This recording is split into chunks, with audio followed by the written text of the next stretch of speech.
আসসালামু আলাইকুম, কাইফা হালুকা? কেমন আছো সব ব্রো? সকাল সকাল তোমাদের কাছে একটা টিপস দিয়ে যাই। সবাই তো টিপস দেয়, আমি তোমাদের একটা টিপস দেবো। তো ভিডিওটা ধাক্কা মারবে না, শুনতে থাকো।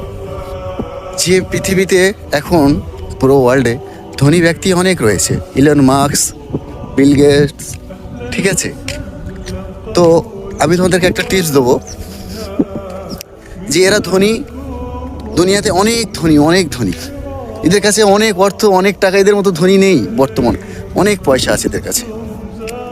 তো কিন্তু আমি তোমাদেরকে বলবো, আল্লাহ রসুল সাল্লাল্লাহু আলাইহি ওয়াসাল্লাম বলেছেন, যারা ফজরে 2 রাকাত সুন্নত নামাজ আদায় করে, 2 রাকাত সুন্নত নামাজ, আল্লাহ রসুল সাল্লাল্লাহু আলাইহি ওয়াসাল্লাম বলছেন যে দুনিয়ায় যত কিছু আছে, দুনিয়ায় যত কিছু রয়েছে, এই দুনিয়ায় যত সম্পদ রয়েছে তার থেকে উত্তম।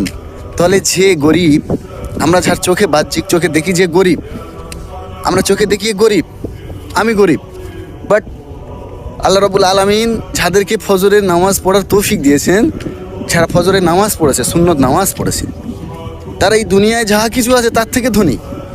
হয়তো তোমরা দেখতে পাও না, তারা আল্লাহর কাছে ধনী, আর ওইটাই সব থেকে প্রকৃত ধনী। তোমরা কি মনে করে ব্রো? নামাজ পড়ো ফজরে, দেখছো ফজরের বাতাস এবং পুরো ময়দান ফাঁকা। ফজরে নামাজ পড়ো যুবক, নামাজে এসো। কবে নামাজ পড়বে? তুমি মুসলমান বলে পরিচয় দাও, তুমি মুসলিম বলে পরিচয় দাও, তুমি নামাজ পড়ো না। তুমি কিসের মুসলিম? তুমি কিসের মুসলিম? তুমি নামাজ আদায় করো না, তুমি মুসলিম বলে দাবিদার, এবং তুমি বলো আমি মুসলিম। এবং আমাদের ঘরের কাছে মসজিদে আমরা যেতে পারি না, আমরা বাবরি মসজিদ নিয়ে মারামারি করছি।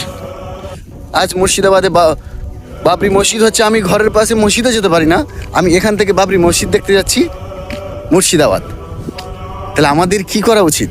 আমার ঘরের কাছে মসজিদে আগে নামাজ পড়া উচিত, আগে ইমানটা নিজের ঠিক করা উচিত যে আমি নামাজ পড়ি, আমার ঘরের কাছে মসজিদ কাঁদছে আর আমি ফজরে নামাজে যেতে পারছি না, আমি মসজিদে যেতে পারছি না, আমি একক তো আল্লাহকে ডাকতে পারছি না, এবং আমি মুসলিম বলে দাবিদার করি। হে যুবক, ফিরে এসো আল্লাহর পথে।